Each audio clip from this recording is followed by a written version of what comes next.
নমস্কার বন্ধুরা, এজেড ব্লগসে সকল বন্ধুকে জানাই অনেক ভালোবাসা। আজকের রেসিপি মূলোর শাক। মূলোর শাকটা আমি কীভাবে বাছছি সেটা তোমাদের দেখিয়ে দিচ্ছি।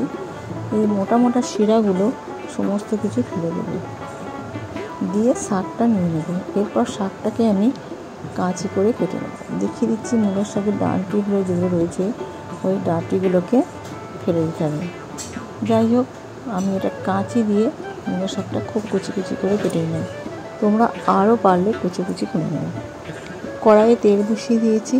তেলের মধ্যে দিয়ে দিচ্ছি একটু সর্ষে ফোড়ন। সর্ষে ফোড়ন দিয়ে দারুণ টেস্ট হয়, একবার খেয়ে দেখবে।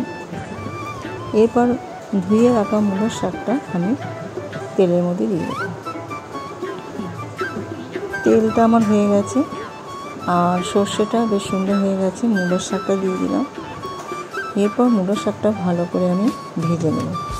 সাথে দিয়ে দিয়েছি দুটো কাঁচা লঙ্কা।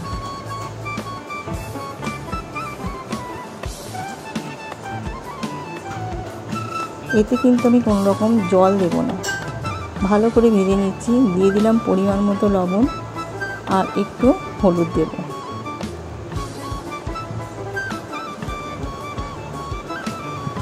দিয়ে দিলাম অল্প পরিমাণে চিনি। এরপর এটাকে ভালো করে নেড়ে নিতে হবে। একটু আমি ঢাকা দিয়ে নিয়েছিলাম। দেখে নাও, মূলো শাকটা আমার সুন্দর সেদ্ধ হয়ে গেছে।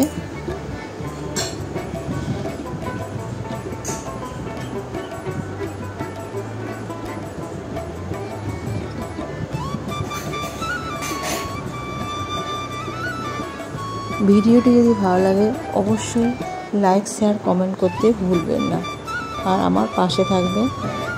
তৈরি হয়ে গেল আমার এই মূলোর শাক। ফিরে আসবো নতুন রেসিপি নিয়ে।